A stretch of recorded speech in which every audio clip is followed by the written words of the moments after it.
తెలుగుదేశం కంచుకోట ఎవరిది? ఉత్తరాంధ్రలో ఏపీకి చివరన ఒడిశా బోర్డర్లో ఉండే నియోజకవర్గం ఇచ్చాపురం. ఇది తెలుగుదేశం కంచుకోట.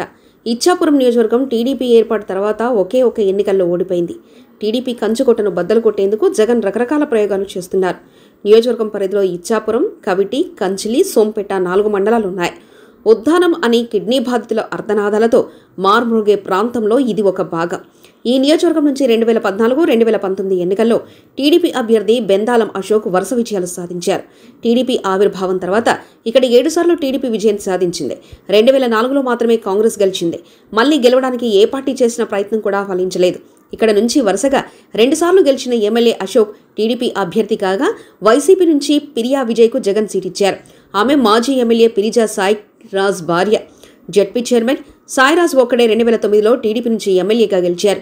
నియోజకవర్గంలో కులాల పరంగా చూస్తే రెడ్డిక, యాదవ, మత్స్యకార సామాజిక వర్గాల ఓటర్లు అధికం.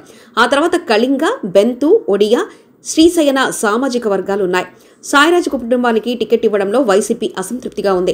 ఈసారి రెడ్డిక కులం తమకు సీటు ఇవ్వాలని అడిగినా పట్టించుకోకపోవడంతో వైసీపీలో మైనస్గా ఉంది.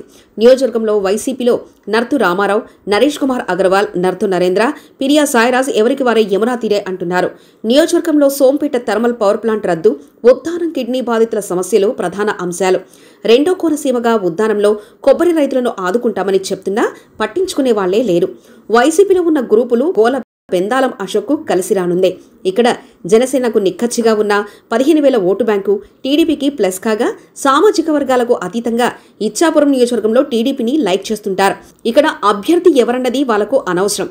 సైకిల్ గుర్తు చూసి మరీ ఓటు గుద్దుతారు. అలా అని టీడీపీ క్యాడర్ నిర్లక్ష్యంతో ఉంటే సీన్ రివర్స్ అయినా అవ్వచ్చు. కుల సమీకరణల పరంగా విజయ్కు కాస్త ప్లస్ ఉంది. జగన్ ఈసారి ఎలాగైనా ఇచ్చాపురాన్ని కొట్టాలని చాలా ఈక్వేషన్స్ పాటించారు. ఇక్కడ వైసీపీ క్యాండిడేట్ విజయ్ గెలుపును 3 సామాజిక వర్గాలు నిర్ణయించనున్నాయి.